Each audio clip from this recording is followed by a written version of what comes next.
From the old movies of 30 years ago and beyond. To the world of the new films of the last 30 years. To the movies that are now playing, this is Old, New, and Now Playing. And now, here's your host, Will Robinson Smith.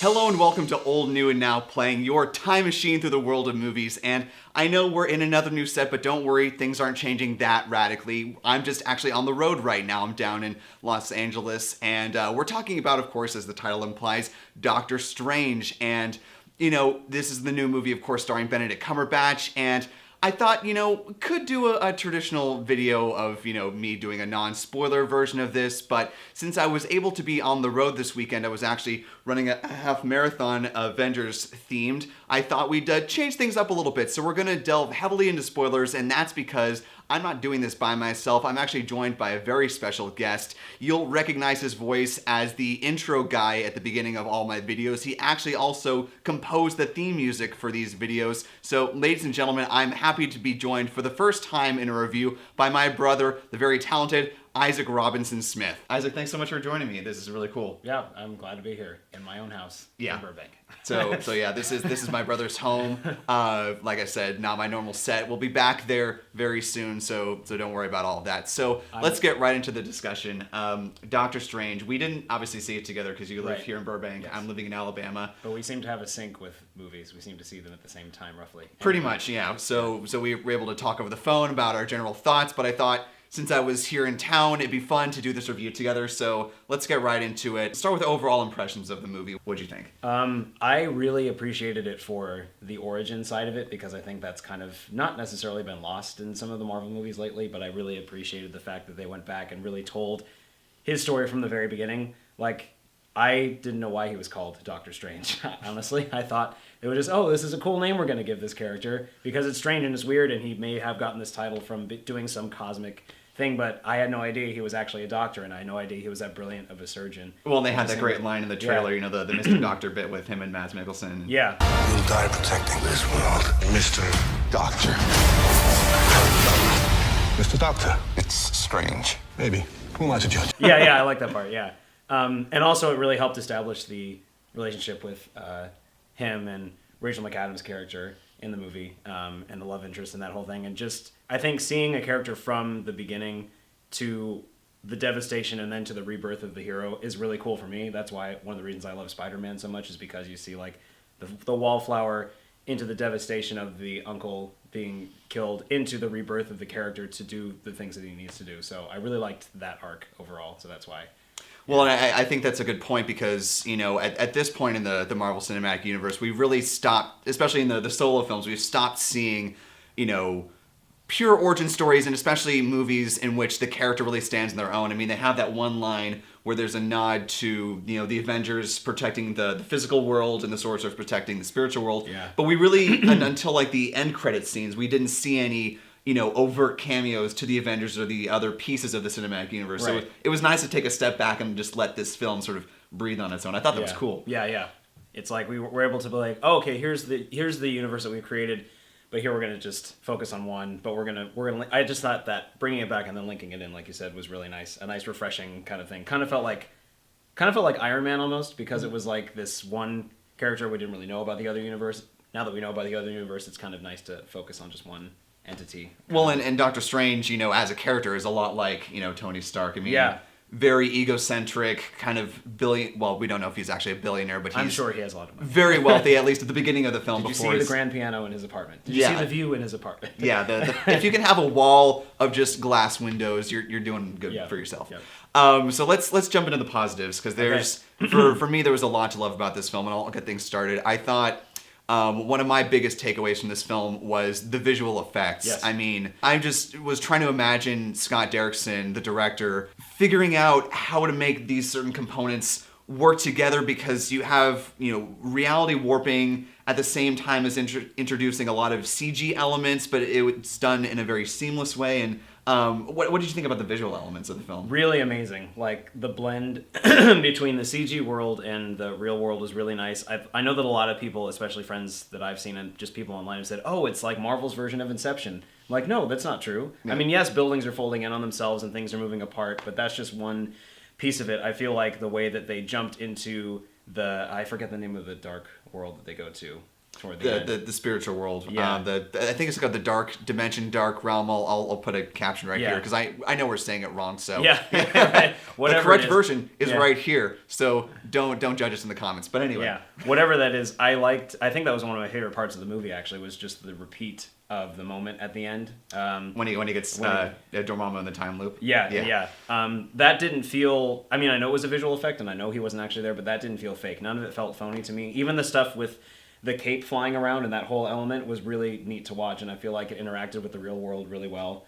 And we just saw the in Disneyland, actually, if you go over to California Adventure, they have the full costume from Doctor Strange that you can see in a case, and they did a really good job of translating the physical cape into that CG version when it flips around him, and the comedy element of that. Yeah. Let's talk about the comedy in the film, because it's I mean that's something that Marvel has done really well over the entire pantheon of its films, is finding ways to work in comedy that works for the property that they're talking about. And I think that there may have been some times when it felt a little forced in this movie, maybe more so than other Marvel films, for me at least. Yeah. But I thought a lot of the jokes worked well. You saw a couple of them in the trailer with the Wi-Fi password. That was great. The whole scene with the cape, I thought was some great physical comedy. What did you enjoy about that? I thought there were a couple of things that really made me laugh. One was the fact that when he and Rachel McAdams were in the hospital, and he was, it's really cool the way that Marvel does that thing where they have something really serious is going on, but they can find the ways to make it really funny at the same time. It's like a dire situation, but somehow they flip in comedy. Mm-hmm. All of a sudden, like when he brings out his astral projection version of himself in the hospital, and he's like having an argument with her, like, just keep me alive for a second, could you just like in that I gotta go back. Yeah, I have to go back, and he's fighting things, and things are moving around in the hospital. That was really great. I think the other thing too, and it was the long play, but I feel like what's the name of the Asian actor that played Benedict Wong? Yeah, I thought Benedict Wong's character not laughing through the whole thing and then finally having a laugh toward the end, that made me laugh. I was waiting so long. And then him listening to popular music was another nice. Just his character in general, I loved. So, the setup of Wong, I think, was good because one of the concerns for this film certainly is it plays to the stereotypical story of there's a Western man, he has his problems, he goes to Asia to find a solution, and the character of Wong in the comics is traditionally a servant type of character, and so I thought taking that and translating him into more of a powerful master in the library was a cool, flip on the character. Yeah. And I thought, the long game worked really well. I thought Wong was super cool. Yeah. And I thought Chiwetel Ejiofor, he was as great. Baron Mordo was good. He wasn't really he wasn't the villain of the film. No. But the turn, we always see that later on, but yeah. I mean, clearly they're setting him up to be an antagonist, maybe not quite like he is in the comics, but, he... For those who know about Doctor Strange, which I'm not that on the up and up on Doctor Strange. I know, Isaac, you read a lot of comics. That's not really your shtick. But he is one of the more traditional Doctor Strange villains. So at some point in the future, I'm sure we're going to see Chiwetel return in that capacity. But I thought it was a nice progression of his character, and it made sense why he turned at the end. Yeah. Well, I mean, I feel like that's a huge theme in a lot of villains, is when their world is completely flipped on them, then they have nowhere else to go, and so they have to make up their own story. Mm-hmm. And so I think that's what happened to him, is he's believed something for so long from the Ancient One, and then when he realizes that this thing that he thinks is really important and he thinks is really good for him is not good for him and isn't true, and nothing is correct the way he thought, then he's like, well, I don't know what to do, so I'm going to just make up my own path. And I feel like that happens a lot with villains, is something gets twisted super in this really tangled way, and then they have to just go forward and however they can, and he chose the side of evil, I guess. Yeah. Well, we'll see, because he doesn't really go evil. He just kind of abandons everything at the end. He has no idea what he's doing. He has like all these questions. Yeah. He's been taught to question, and now he has questions. Which is right, because everything in his world structure is just gone out the window, and so whenever he returns, hopefully we'll see him. Maybe in Infinity War, but probably they'll wait till the next Doctor Strange standalone film, I would assume, because Infinity War. Yeah. There's a lot to handle. That was also a surprise to me. I didn't know until the end that the eye was one of the Infinity Stones. Yeah. I had no idea until they put it in the thing. I was like, oh, that makes complete sense. Right. I don't know how I didn't see that. Yeah. You don't want to go walking around with an Infinity Stone. Yeah. What? Don't worry about it. Yeah. And while we're talking about sort of villain trending characters, let's talk about the villains of the film, because I thought that Dormammu was sort of the big bad at the end of the film, but Mads Mikkelsen's character, there's a term for what he is. Again, we're gonna put that right here. What he's actually should be all called. Of this imaginary stuff. Yeah. This box right here is the box of terminology the correct for the things that information we're that gonna we don't forget. Yeah. So the name of Mads' character, I thought, because Marvel's done okay with villains. Yeah. They did well with Loki, and the others have been okay. Yeah. But I think that Mads' character was an interesting choice for this film. I thought he did really well as a foil for Doctor Strange, because at times you sort of see why he's questioning the Ancient One, and he almost makes Doctor Strange go against. Yeah. It almost convinced me. Yeah. I was like, oh, all right. I guess. Is the dark dimension that bad? I mean, Yeah. it's, you could live forever. It's not so bad. Yeah. Right, and it looks really cool. Yeah. I mean, for a second, then you're stuck there for infinity, and Yeah, that's kind of not so great. So of course, no film is perfect, and there are some things that were not the best about this film. So let's jump into our negatives. What were some things that you either just straight up didn't like, or things that you thought could have been just a little bit better? I think one thing for me is just the explanation of how certain things worked or how certain things were, because they had that whole rack of books in the library, and we don't know anything about them other than that there's a collection of them there, and they do really cool things. Yeah. That's pretty much all we know. And he chooses one. He happens to choose the one that gives him his power. I'm still sort of confused on how he knew that, or why he tried that, or what's I mean, the effect is cool with him knowing that he could reverse time and everything like that, but there was just this whole extra piece of history that I would have liked to have moved into more, because I feel like that was a really powerful section of magic there that we didn't know anything about. So I think just getting some more background on the whole world of the Ancient One would have been a little bit nicer, just to see some more history. Well, things were just very convenient at times for Doctor Strange. I mean, he has a photographic memory, which is why he's such a good surgeon, and therefore why he can learn magic so quick. Just being able to, I mean, he does, point to the book and say, oh, what's this one? And then, Wong explains, this is the book of the Ancient One. And, happens to be that one. Yeah. Nothing, no knowledge is forbidden, but you probably shouldn't, wait till you're a little bit more mature till you get to that one. I don't know. I'm still sort of on the fence with how they handled the Ancient One as a character. Yeah. Because, I mean, and fair warning, this is obviously a huge sticking point and a point of a lot of contention for many people. So dive into the comments section. I want to hear what you thought about the choice of Tilda Swinton and to go into the realm of having a Celtic woman as the Ancient One instead of a Tibetan man. What did you think of the decision? Because it was a choice. Yeah. I have an opinion just based off of my own experience as an actor. I'm a voice actor, by the way. Yeah, like I said at the top, he does the voices for the intro of this video and a lot more, from the old movies. Yep. Yeah, we'll put a link to his stuff in the description of this video. But go ahead. So my experience as a voice actor, and this is something that's kind of evolved over time, is a lot of times when producers and movie companies will choose certain actors to play certain roles is because they will get people into the theater. And that's really a lot of the major impetus behind why certain actors get chosen for things, even if they aren't correct or even if they have no connection to that specific type of culture or anything like that.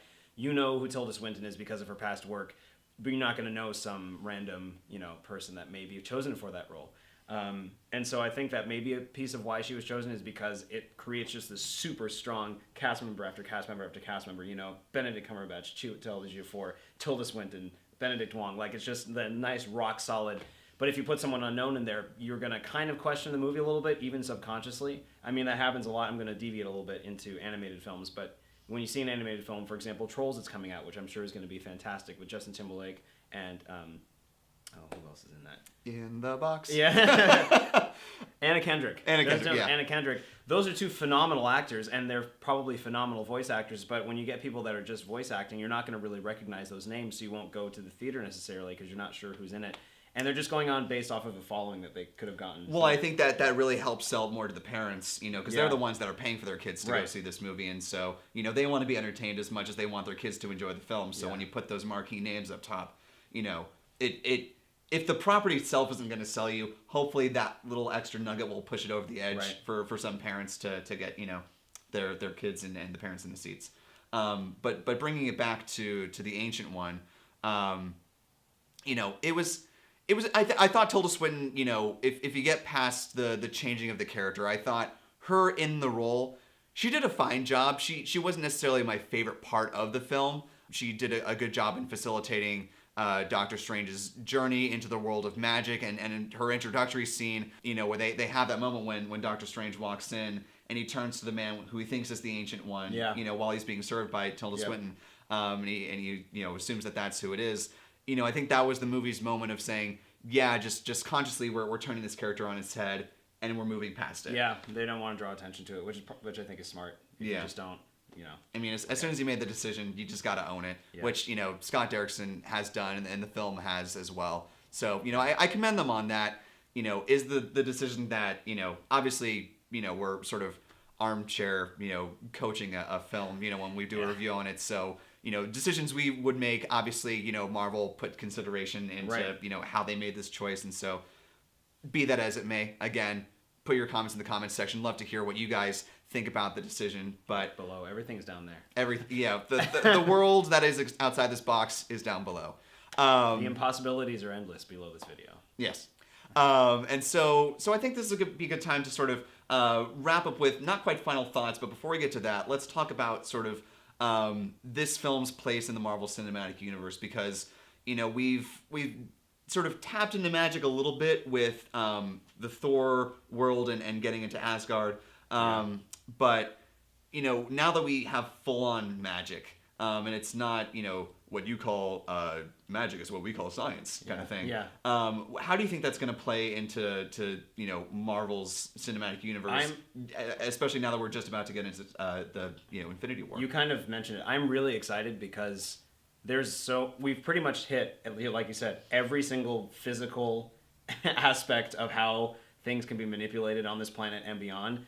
But I think time is going to be a very significant factor in how things happen, because who knows in the Infinity War films or in any of the other movies, if something really bad happens or something really good happens, if Doctor Strange has to be there to manipulate time to make something completely different or different outcome than before. And he could be, I'm imagining he's going to be like maybe one of the last stand characters, like everything is just decimated and things are gone, and it's like, we forgot about Doctor Strange, he hasn't shown up yet, and he can reverse or fix, whatever. Well, but kind of the one of the prevailing rumors that's going around right now, and of course, until it comes from Marvel, we don't know for sure, but sort of the prevailing thought right now is that Doctor Strange is going to be sort of one of the catalysts that brings Team Stark and Team Cap back together, after the fissure of Civil War, and sort of correct them and say, actually we've got this bigger threat out there. He does nice. He does kind of feel like a good mediator between the two. Like, I feel like he could really, there really hasn't been anyone to be like, all right, guys, hold on. But I think he's the guy to do it. If anyone's going to be there to bring Tony Stark and Captain America together, like he's the guy to be like, all right, here's what we're going to do and here's how it's going to go. Well, shut up and stop arguing. Exactly. And we saw just a tiny bit at one of the end credits scenes where Doctor Strange is sitting down with Thor. So we've seen a little bit of how those worlds will mesh as far as how the characters play off of each other. So I'm excited for Infinity War, and I think like you said, the element of being able to manipulate time is going to be really important, because obviously those Infinity Stones can do a lot of crazy things that we've just barely skimmed the surface on in the movies. So final thoughts on the film itself, and if you had to score it out of 10, which you have to score it out of 10, what would you give it? Final thoughts. I had a fantastic time watching it. I thought the visuals were very compelling. I really liked the storyline, and I like Doctor Strange just as a character. I feel like since I'm someone that I'm actually also been a magician since I was a kid, so a lot of things that they touched on in that movie were really cool, magic-wise. And I had a really good time getting to know these characters and getting to know a piece of the Marvel Universe that I had zero to know. I mean, a lot of times that happens, like with Guardians of the Galaxy. But this time I literally was coming in blind for everything with this character. But a really fun time, really great visuals, great performances by all the actors. So I think I give it an 8 out of 10 if I were to score it. Really, really good. Good. Yeah. For me, I also really enjoyed it. I don't know if if you take the Avengers films out and just look at the individual films, I don't know that I would necessarily put it in my top 5 bracket of standalone films. I think probably Guardians and Captain America: Winter Soldier and Civil War probably are they're in my top 3. I'd have to sit down and think about that a little more. But overall, I really enjoyed the film as well. I thought if you can see it in IMAX 3D. It's one that really uses the medium very well. The visuals obviously are stunning. Yeah. I thought Benedict Cumberbatch brought a new, nice flavor to the Marvel Cinematic Universe that we really didn't necessarily have before. I mean, he's Tony Stark-esque, but in a slightly different way that I feel like I'm very curious to see what Tony and Strange will be like when you bring them together, because I'm sure their personalities will clash a lot. Yeah, I can't wait. Score out of 10, I would probably give this... let's say it's 7.5. I enjoyed the film. There's a lot to love. It didn't just put me over the top, but I think it, solid 7.5. Definitely recommend it. Go see it in theaters while it's still playing. Go watch it. And this has been a lot of fun. Yeah, I know we are not on the same coast very often, so I'm glad we got to sit down and do this review together. Good. Again, he's much better at this than I am. Well, that's up for debate. We'll put Isaac's information down in the description of this video so you can check out all of his voiceover work. He's got some cool things on the horizon. Some he can, some he cannot talk about. Is there anything that you'd like to plug that you can talk about right now? And where can people follow you online? You can find me on Facebook. I just have Isaac Robinson Smith is my Facebook page. I don't have a fan page. I'm working on one. And I also am working on a link to my website, so I'll get that ready and I'll send it to this guy, and then you can check it out. You don't have a Twitter feed, right? I don't have a Twitter feed. I'm way behind on all social media. So, trying to get caught up on that. Yeah. But you do have an Instagram. I do have an Instagram. What's your handle? At Disnerd1955. I'm a giant Disneyland fan. Yeah, I'm shocked you're not wearing a Disney shirt. I know. Right Well, now. I thought this was cool because it's kind of like looks like the mirror dimension a little bit. So a little bit. Doctor Strange. This is like one of 2 non-Disney shirts he actually owns. It's true. So, and you can find me, of course, on Twitter at W_Robinson Smith. I'm also on Instagram. It's Will_Robinson_Smith. I know it's long and obnoxious, but there you go. There it is. Yeah. So thank you guys so much for joining me for this extra special Doctor Strange spoiler heavy review. Normally we don't go into the spoilers a lot with these videos, but don't get to do stuff with this guy very often. So I figured, hey, what the heck. So the movie is ruined. Hopefully you've seen it already. If not, by this point, sorry. It's too late. It's like Force Awakens spoilers. Like there's no excuse at this point. It's been a couple weeks. You should have seen it by now. Yep. But if not, hopefully this will pique your interest. If you're not offended by spoilers and you just wanted to watch this anyway before you went and saw the movie, still go see the movie. It's great and you'll have a good time. So thank you so much for joining us today, as always, and I will see you next time. I won't. Probably not. No.